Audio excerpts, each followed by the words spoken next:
तो मैं सर्वेश कुमार शुक्ल कक्षा 12 सामान्य एवं साहित्यिक हिंदी के छात्रों के लिए पवन दूतिका का दूसरा वीडियो लेकर आया हूँ। आज से 2-3 दिन पहले पवन दूतिका का पहला वीडियो अपलोड किया था, जिसमें पवन दूतिका के 1 से 13 छंदों की व्याख्या काव्यगत सौंदर्य सहित किया गया है। आज पवन दूतिका के 14वें छंद से व्याख्या शुरू करेंगे। तो आइए शुरू करते हैं। राजाओं सा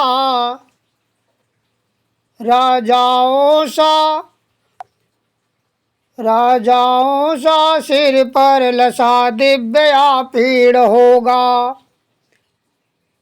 शोभा होगी उभय श्रुति में स्वर्ण के कुंडलों की। नाना रत्ना कलित भुज में मंजू के यूर होंगे। मोती माला लसित उनका कंबुसा कंठ होगा। यह राधिका जी पवन को समझाते हुए कृष्ण की शोभा का वर्णन कर रही हैं। कृष्ण की शोभा का वर्णन करते हुए कहती हैं कि हे पवन, राजाओं सा मन समान, यानी राजाओं के समान सिर पर लसा सुशोभित दिव्य अलौकिक या सुंदर आपेड़ मुकुट होगा। यानी पवन को समझाते हुए राधिका जी कहती हैं कि हे पवन, कृष्ण के सिर पर राजाओं के समान सुंदर मुकुट सुशोभित होगा। शोभा होगी उभय श्रुति यानी दोनों कानों में स्वर्ण के कुंडलों की, स्वर्ण माने सोना, कुंडलों की एक प्रकार का आभूषण जो कान में पहना जाता है। यानी कृष्ण के दोनों कानों में सोने के सुंदर कुंडल सुशोभित होंगे। नाना रत्न कलित भुज में मंजू के यूर होंगे। नाना मन अनेक प्रकार के, रत्नाकलित रत्नों से जड़ित, भुजाओं में, मंजू सुंदर, केयूर बाजूबंद होंगे। अनेक प्रकार के रत्नों से जड़ित उनकी भुजाओं में सुंदर बाजूबंद होंगे। मोती माला ने मोतियों की माला, लसित व सुशोभित, उनका कंबु शंख के समान कंठ गर्दन होगा। यानी शंख के समान उनका गर्दन मोतियों की माला से सुशोभित होगा, या शंख के समान उनके गर्दन में मोतियों की माला सुशोभित हो रहा होगा। यानी राधिका जी पवन को समझाते हुए कहती हैं कि हे पवन, कृष्ण राजाओं के समान सिर पर सुंदर मुकुट होगा, या कृष्ण राजाओं के समान अपने सिर पर सुंदर मुकुट धारण किए होंगे। उनके दोनों नेत्रों में सोने के कुंडल सुशोभित होंगे। अनेक प्रकार के रत्नों से जड़ित उनकी भुजाओं में सुंदर बाजूबंद होंगे। शंख के समान उनके गले में मोतियों की माला सुशोभित होगी। काव्य सौंदर्य में भाषा में खड़ी बोली, रस में वियोग श्रृंगार रस, अलंकार, मानवीकरण व उपमा, छंद, मंदाक्रांता। आगे बढ़ते हैं। तेरे में है नया गुण जो तू व्यथाएं सुनाए, व्यापारों को प्रखर मतियों युक्तियों से चलाना।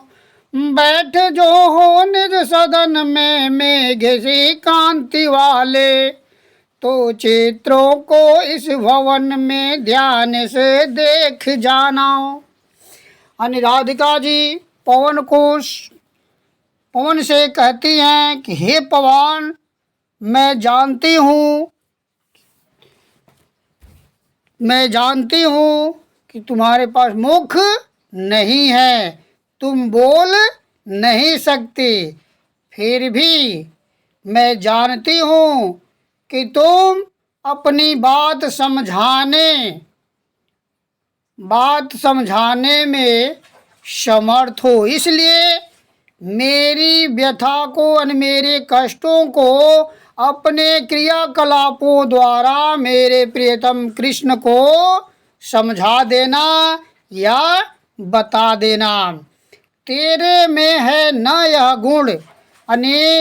राधिका जी पवन से कहती हैं कि हे पवन, मैं जानती हूँ कि तुझ में यह गुण नहीं है। कौन सा गुण? यानी तुम बोल नहीं सकती, बोलकर कोई बात नहीं समझा सकती, इसलिए तू व्यथाएं सुनाए। व्यथाएं माने कष्ट,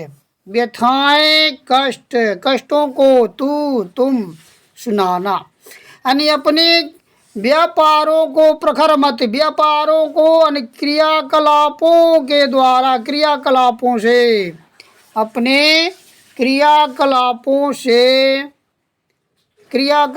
और प्रखर मति माने बुद्धि, प्रखर माने तीव्र बुद्धि और युक्त माने उपायों से चलाना। यानी हे पवन, मैं जानती हूँ कि तुम्हारे पास मुख नहीं है, तुम बोलकर किसी बात को नहीं कह सकती, इसलिए तुम अपनी क्रियाकलापों द्वारा मेरी व्यथा को कृष्ण को समझा देना। बैठे जो हो निज सदन में मेघ सी कांति वाले, बैठे जो हो निज अपने सदन घर में, मेघ सी कांति वाले। मेघ मन बादल, कांति यानी सौंदर्य। यानी राधिका जी पवन से कहती हैं कि हे पवन, यदि कृष्ण या मेरे प्रियतम कृष्ण बैठे हो कहाँ? निज सदन में। निज माने अपने, सदन माने घर में। यदि मेरे प्रियतम कृष्ण अपने घर में बैठे हो, मेघ सी कांति वाले यानी मेघ के समान सुंदर। यानी हे पवन, मेघ के समान सुंदर वर्ण वाले मेरे प्रियतम कृष्ण अपने घर में बैठे हों, तो चित्रों को इस भवन में यानी घर में ध्यान से देख जाना। तो उस भवन के, उस घर में टंगे हुए चित्रों को ध्यान से देखकर जाना। काव्य सौंदर्य में भाषा में खड़ी बोली, भाषा में खड़ी बोली और छंद में मंदाक्रांता, रस में वियोग श्रृंगार रस, अलंकार, उपमा, मानवीकरण और अनुप्रास। आइए आगे बढ़ते हैं। जो चित्रों में विरह विधुरा का मिले चित्र कोई, तो जाके निकट उसको भाव से यूं हिलाना। प्यारे हो के चकित जिससे चित्र की ओर देखे, आशा है यूं सूरत उनको हो सकेगी हमारी। और राधिका जी पवन को समझाते हुए कहती हैं कि हे पवन, जो चित्रों में विरह विधुरा अनि विरह से दुखी अनि वियोगिनी का चित्र कोई, अनि हे पवन घर में टंगे चित्रों में यदि वियोगिनी या विरह से दुखी किसी नायिका का या किसी स्त्री का चित्र दिखाई दे, तो जाके निकट माने समीप, तो उसके समीप जाकर, उसके पास जाकर उसको भाव से यूं हिलाना। यूं माने इस प्रकार, तो उस चित्र को इस प्रकार भाव से हिलाना। प्यारे होके चकित जिससे चित्र की ओर देखे, जिससे प्यारे कृष्ण के लिए है। प्यारे होके चकित आश्चर्य से जिसे चित्र की ओर देखे, जिससे कृष्ण आश्चर्यचकित होकर उस चित्र की ओर देखने लगे। अनि हे पवन, यदि चित्रों में किसी विरह से दुखी स्त्री का चित्र मिले, तो उसके समीप जाकर उसको इस प्रकार भाव से हिलाना कि प्रिय कृष्ण आश्चर्यचकित होकर उस चित्र की ओर देखने लगे। आशा है यूं सूरत उनको हो सकेगी हमारी। आशा है यानी विश्वास है। यो इस प्रकार सूरत स्मरण उनको हो सकेगी हमारी।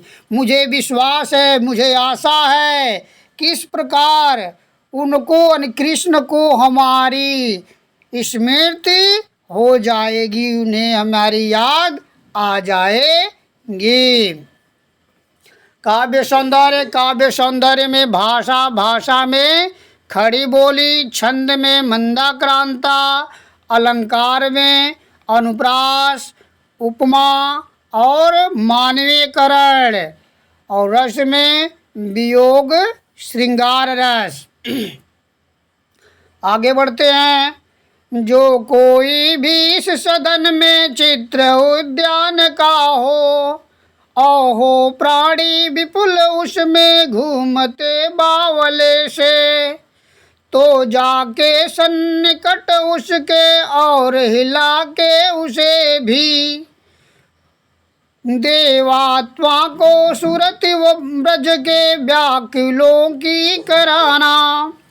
अनि राधिका जी पवन को समझाते हुए कहती हैं कि हे पवन, जो कोई भी इस सदन में सदन मतलब घर, इस घर में यदि कोई चित्र उद्यान मतलब बागीचे का, सदन मतलब घर, यानी हे पवन, इस घर में यदि कोई उद्यान का चित्र हो और हो प्राणी विपुल माने अत्यधिक, प्राणी माने लोग, उसमें घूमते बावले यानी पागलों की भांति, और उसमें बहुत से लोग पागलों की भांति, पागलों की तरह इधर उधर घूम रहे हों।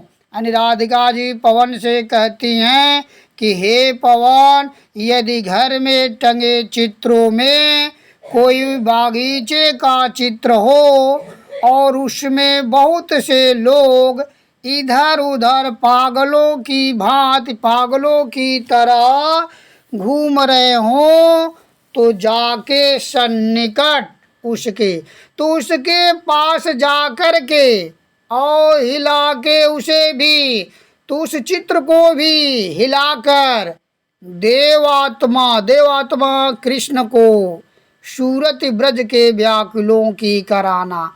सूरत बने स्मृति, स्मरण, याद, ब्रज के व्याकुलों की कराना। तो देवात्मा यानी कृष्ण को ब्रज के व्याकुलों की स्मृति करा देना, बता देना कि जिस तरह से इस चित्र में बहुत से लोग पागलों की तरह इधर उधर घूम रहे हैं, उसी प्रकार ब्रज के लोग आपके विरह में पागल होकर इधर उधर घूम रहे हैं। काव्य सौंदर्य, काव्य सौंदर्य में भाषा, भाषा में खड़ी बोली, छंद में मंदाक्रांता, अलंकार में उपमा, अनुप्रास, मानवीकरण और रस वियोग, वियोग श्रृंगार रस। आइए आगे बढ़ते हैं। कोई प्यारा कुसुम कुमला गेह में जो पड़ा हो, तो प्यारे के चरण पर ला डाल देना उसी को। यो देना ऐ पवन बतला फूल सी एक बाला, म्लाना हो कमल पग को चूमना चाहती है। राधिका जी पवन को समझाते हुए कहती हैं कि हे पवन, कोई प्यारा, प्यारा मतलब सुंदर, कुसुम मतलब फूल, कुसुम मतलब फूल, कुम्हला मुरझाया, गे घर में जो पड़ा हो।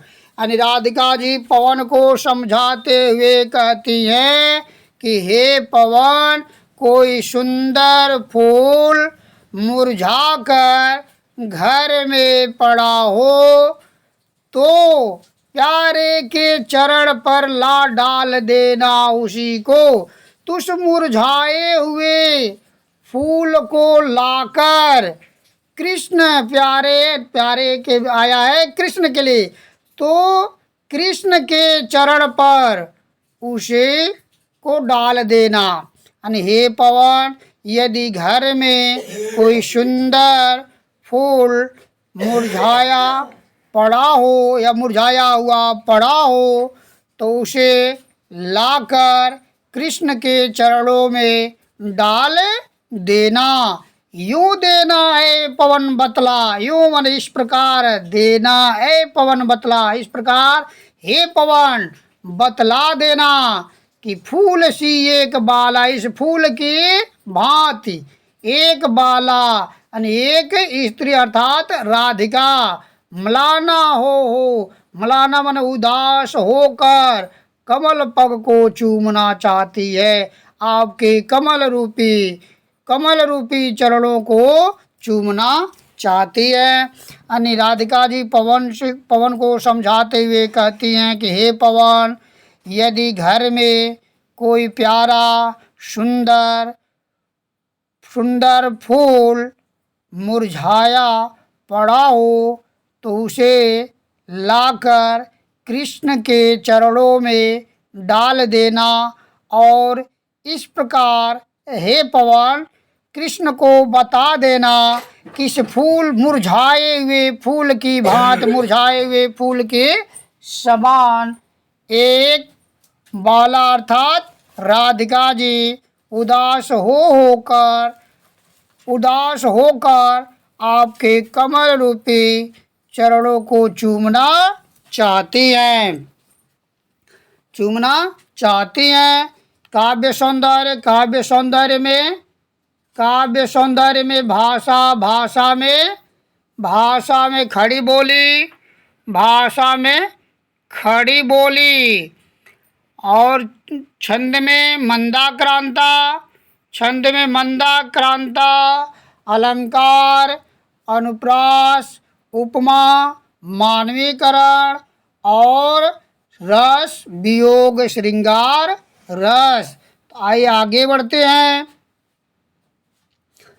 जो प्यारे मन जो पवन या वाटिका में खड़े हो, छिद्रों में जा क्वड़ित करना वेणुषा के कीचकों को, यूं होवेगी सूरत उनको सर्वगोपांगना की, जो है वंशी श्रवण रुच से दीर्घ उत्कंठ होती।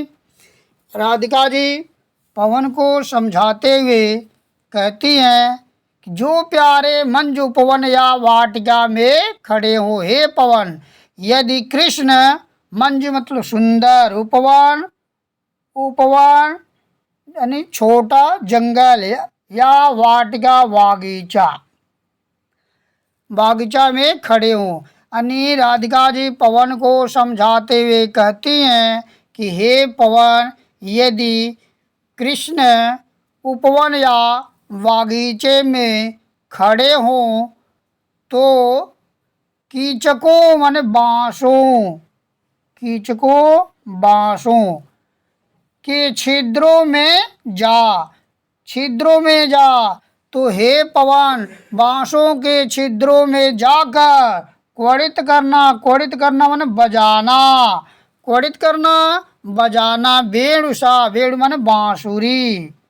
यानी हे पवन, यदि मेरे प्रियतम कृष्ण उपवन या बागीचे में खड़े हो तो बांसों के में जाकर उन्हें बांसुरी के समान बजाना, यूं होवेगी सूरत उनको सर्व गोपांगना की, यूं इस प्रकार होवेगी यानी होगी, सूरत माने स्मृति याद, इस प्रकार उनको याद आएगी सर्व गोपांगना यानी सभी गोपियों की, यानी इस प्रकार उनको सभी गोपियों की याद आएगी या जाएगी, जो है वंशी श्रवण रुचि से, जो है वंशी श्रवण रुचि, वंशी माने बांसुरी, श्रवण रुचि यानी बांसुरी की आवाज सुनने के लिए दीर्घ उत्कंठ होती, उत्कंठ माने व्याकुल, दीर्घ माने बहुत, यानी जो बांसुरी की मधुर आवाज सुनने के लिए बहुत व्याकुल होती हैं, उन गोपियों की कृष्ण को स्मृति हो जाएगी।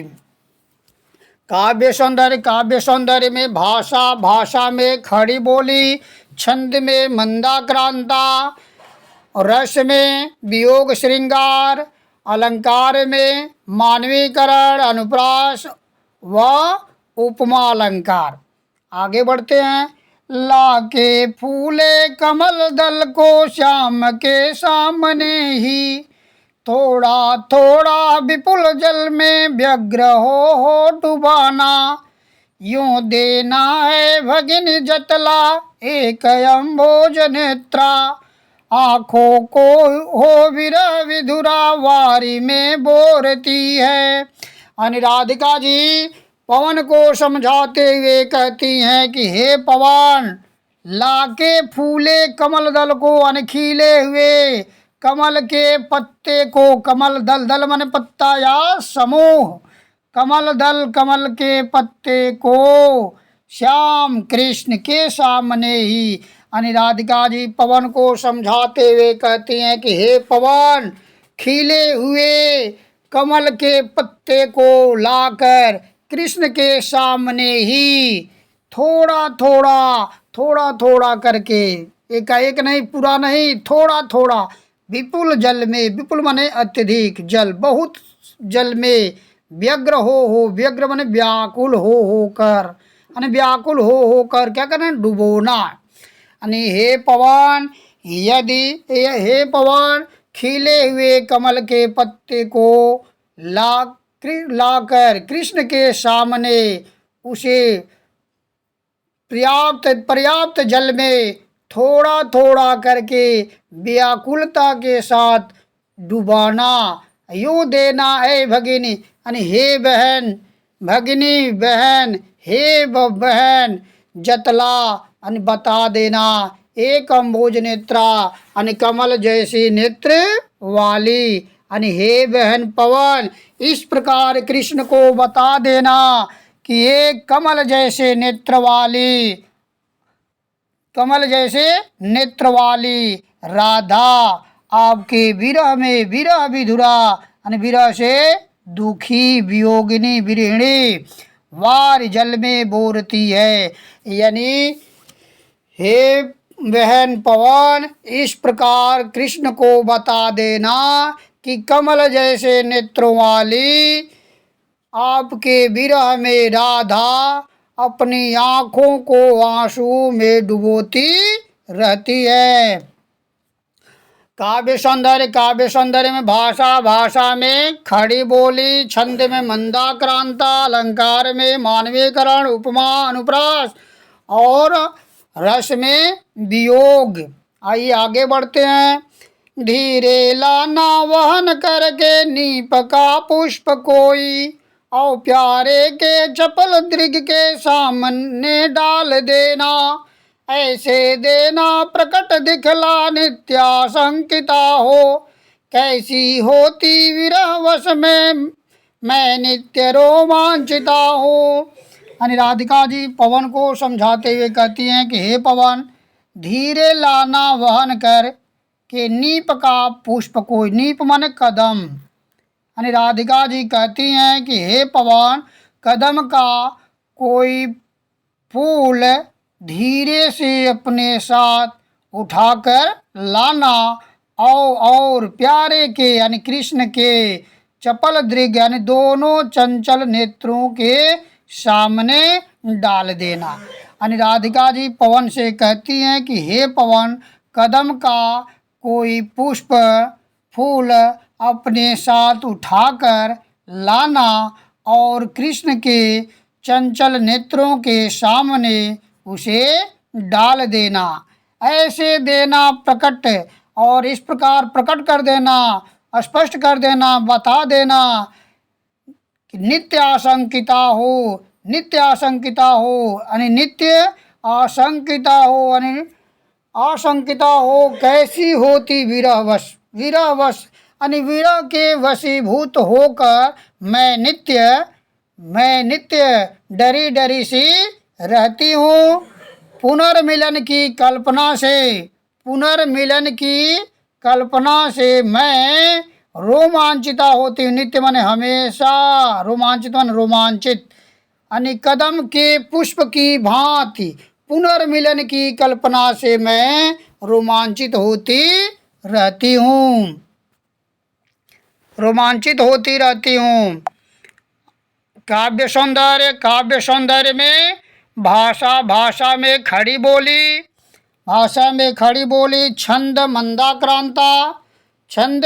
मंदाक्रांता, रस वियोग श्रृंगार और अलंकार, अनुप्रास, उपमा और मानवीय करण।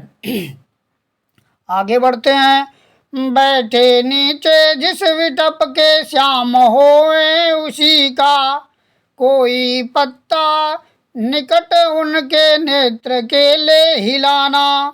यूं प्यारे को विदित करना, चातुरी से दिखाना। मेरे चिंता विजित चित का क्लांत हो कांप जाना। यानी राधिका जी पवन से कहती हैं कि बैठे नीचे जिस विटप के, विटप माने पेड़, विटप मतलब पेड़, यानी कृष्ण जिस पेड़ के नीचे बैठे हो उसी पेड़ का कोई पत्ता लेकर निकट उनके नेत्र के ले हिलाना। यानी राधिका जी पवन से कहती हैं कि हे पवन, यदि कृष्ण किसी पेड़ के नीचे बैठे हों तो उसी पेड़ का कोई पत्ता लेकर उनके आँख के पास हिलाना। यूं प्यारे को विदित करना, विदित माने ज्ञात कराना, विदित करना, ज्ञात कराना,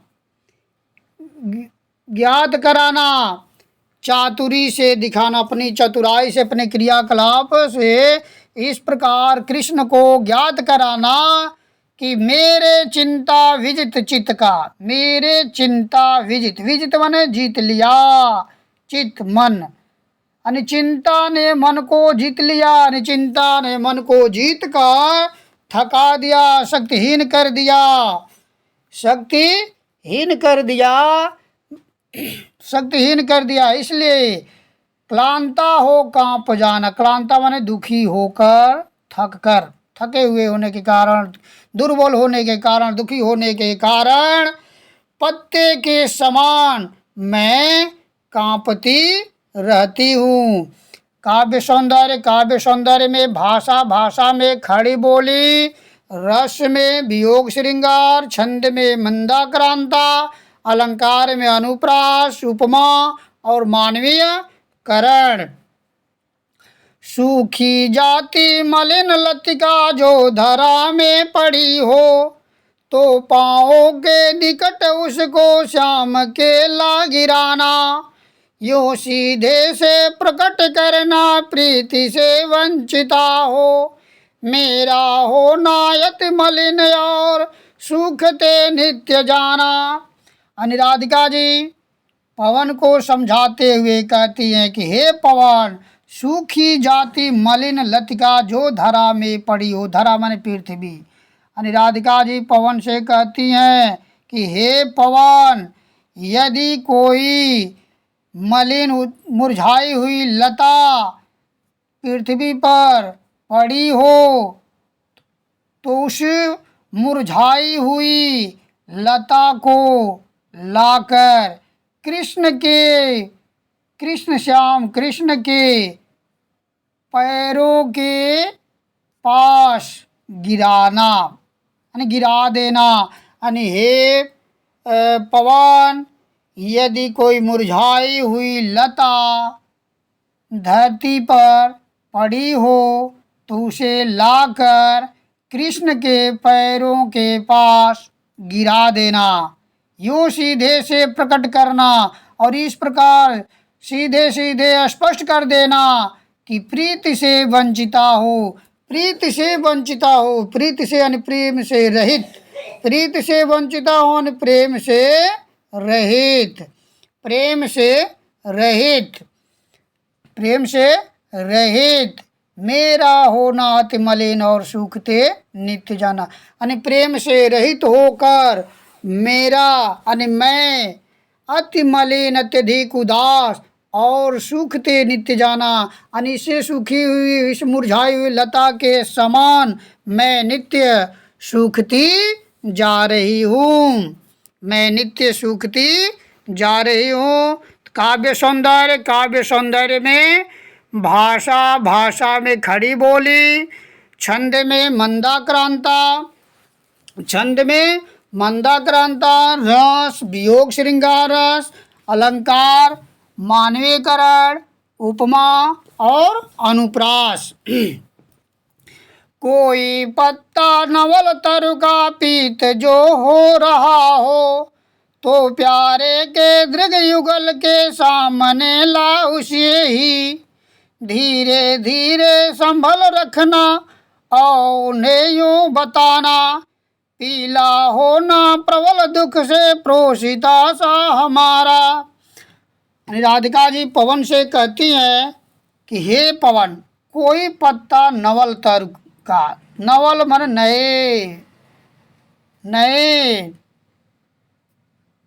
नवल नए, तरु पेड़ का, पीत पीला, पीत पीला जो हो रहा हो, यानी हे पवन, न किसी नए पेड़ का कोई पत्ता पीला हो रहा हो तो प्यारे यानी कृष्ण के दृग, दृग नेत्र युगल दोनों के सामने ला उसे ही, यानी हे पवन, यदि किसी नए पेड़ का कोई पत्ता पीला हो रहा हो तो उसे लाकर कृष्ण के नेत्रों के सामने डाल देना। धीरे धीरे संभल रखना, धीरे धीरे आराम से संभल कर कृष्ण के आँखों के सामने उसे रखना और उन्हें यूँ बताना और उन्हें इस प्रकार बता देना और उन्हें इस प्रकार बता देना कि पीला होना प्रबल दुख से प्रोषिता सा हमारा, पीला होना प्रबल दुख से, अत्यधिक दुख से, अत्यधिक दुख से पीला होना, प्रोषिता सा अनप्रोषिता अनप्रोषित पति का नायिका जिसका पति परदेश रहता हो, उस नायिका के समान मैं अत्यधिक दुख से, दुख के कारण पीली होती जा रही हूँ, मैं पीली होती जा रही हूँ। काव्य सौंदर्य, काव्य सौंदर्य में भाषा, भाषा में खड़ी बोली, छंद में मंदाक्रांता, रस में वियोग श्रृंगार, अलंकार में मानवीयकरण, अनुप्रास अलंकार और उपमा अलंकार। आइए आगे बढ़ते हैं। यूं प्यारे को विदित करके सर्व मेरी व्यथाएं, धीरे धीरे वहन करके पाँव की धूल लाना, थोड़ी सी भी चरण रज जो ला न देगी हमें तू, हाँ कैसे तो व्यथित चित्त को बोध मैं दे सकूंगी। राधिका जी पवन से कहती हैं कि हे पवन, यूं प्यारे को विदित करके सर्व मेरी व्यथाएं, व्यथाएं माने कष्ट, सभी व्यथाओं को हे पवन इस प्रकार मेरी सारी व्यथाएं कृष्ण को ज्ञात करा के धीरे वहन करके पाँव की धूल डालना। जब तुम वहाँ से वापस आना, जब तुम वहाँ से वापस आना तो धीरे वहन आराम से धीरे से वहन करके उठा करके पाँव की धूल लाना, पाँव के पैरों की धूल लाना। जब तुम वहाँ हे पवन मेरी सारी व्यथाएं मेरे प्रियतम कृष्ण को ज्ञात करा के या ज्ञात करा कर जब तुम वहाँ से वापस आना तो अपने साथ उनके चरणों की धूल धीरे से उठाकर लाना। थोड़ी सी भी चरण रज जो ला न देगी हमें तू। राधिका जी पवन से कहती हैं कि हे पवन, यदि तुम उनके चरणों की, चरण रज, रज माने धूल, उनके चरणों की थोड़ी सी धूल लाकर मुझे नहीं दोगी तो हाँ, तो कैसे व्यथित चित्त को, व्यथित चित्त माने दुखी मन को बोध समझा मैं दे सकूंगा, मैं अपने दुखी मन को कैसे समझा सकूंगी। राधिका जी पवन से कहती हैं कि हे पवन, मेरी सारी व्यथाएं या सारी व्यथाओं से कृष्ण को ज्ञात करा के, मेरी सारी व्यथाएं कृष्ण को ज्ञात करा के जब तुम वहाँ से वापस आना तो उनके पैरों की धूल को अपने साथ उठाकर लाना। यदि तुम उनके चरणों की धूल लाकर मुझे नहीं दोगी तो मैं अपने व्यथित मन को, दुखी मन को कैसे समझा सकूंगी, कैसे समझा सकूंगी। काव्य सौंदर्य, काव्य सौंदर्य में भाषा, भाषा में खड़ी बोली, छंद में मंदाक्रांता, छंद में मंदाक्रांता, रस में वियोग श्रृंगार रस और अलंकार में मानवीयकरण, उपमा व अनुप्रास। पूरी होवे न यदि तुझसे अन्य बातें हमारी, तो तू मेरी विनय इतनी मान ले और चली जा। छू के प्यारे कमल पग को और प्यार के साथ आ जा। जी जाऊंगी हृदय तल में मैं तुझी को लगाए। यानी राधिका जी पवन से कहती हैं कि हे पवन, मैंने तुमसे जितनी बातें बताई हैं, यदि तुमसे पूरी न हो, पूरी होवे न यदि तुझसे अन्य बातें हमारी, अन्य माने दूसरी, यानी जितनी बातें मैंने तुमसे बताई है या कही है, यदि तुमसे बातें पूरी न हो तो तू मेरी विनय इतनी मान ले। अरे मैं तुमसे प्रार्थना करती हूँ, विनती करती हूँ, तुम मेरी विनती को स्वीकार कर मान ले और चली जा। और मेरी विनती को स्वीकार करके तुम यहाँ से चली जा और छू के प्यारे कमल पग और प्यार के साथ आ जा। यानी मेरी विनती, मेरी प्रार्थना है, मेरी विनती स्वीकार करके मान करके मेरे प्रियतम कृष्ण के पास तू चली जा और कमल पग को, उनके प्यारे मन कृष्ण, और कृष्ण के कमल रूपी चरणों को प्यार सहित प्रेम पूर्वक प्यार के साथ स्पर्श करके तू आजा। जी जाऊंगी हृदय तल में मैं तुझी को लगा के। यानी मैं उन प्यार सहित प्रेम पूर्वक उनके कमल रूपी चरणों को स्पर्श करके तू आजा, मैं तुझे ही अपने हृदय से लगाकर जी जाऊंगी। काव्य सौंदर्य में भाषा में खड़ी बोली, छंद में मंदाक्रांता, अलंकार में अनुप्रास, उपमा मानवीकरण और रस में वियोग श्रृंगार। इस प्रकार पवन दूतिका समाप्त होता है। मुझे उम्मीद है कि आप लोगों को यह वीडियो ज़रूर पसंद आएगा।